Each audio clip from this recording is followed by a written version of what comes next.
The best rebuttal to the argument religion is just a cope because people are scared of death is that Christianity isn't just some feel-good illusion. It's actually demanding. If it were just a comfort mechanism, why would it call people to deny themselves, suffer, and even die for their faith? Look at the apostles. They didn't just believe in some vague hope. They went to their deaths refusing to deny what they saw. That's not how people act when they're making up something to feel better. And as for hard evidence, the resurrection is unavoidable. You've got hostile witnesses like Paul before his conversion and the Jewish leaders, an empty tomb that no one ever produced a body for, and a completely radical shift in Jewish thought overnight. These were people who had strict beliefs about God, and suddenly they're worshiping Jesus as divine? That's not some gradual religious evolution. That's something massive happening. The other thing is that Christianity explains reality better than anything else. It doesn't just promise hope, it perfectly accounts for why the world is so messed up, why people long for meaning, and why we have this deep sense of moral law that no amount of evolution can explain away.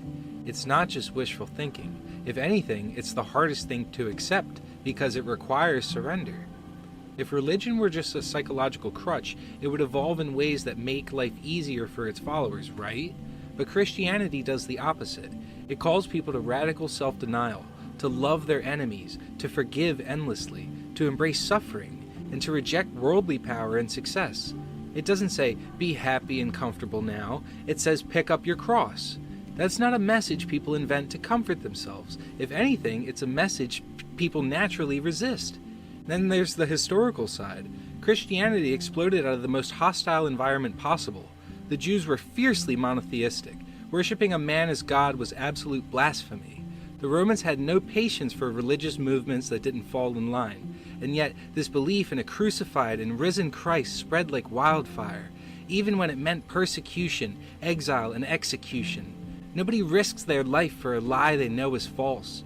And you can say, well, other religions have martyrs, but here's the difference. Christian martyrs weren't dying for an idea or philosophy. They were dying because they had personally witnessed something, Jesus alive after death. Then there's the impact of Christ himself. Name another historical figure whose influence grows stronger over time, whose followers span every culture, race, and background, and whose words still hold authority 2,000 years later. People try to say he was just a moral teacher or a prophet, but his claims don't allow for that. He didn't leave us the option to call him a wise man or a prophet. He claimed to be God, and he proved it by doing what no one else ever has, rising from the dead.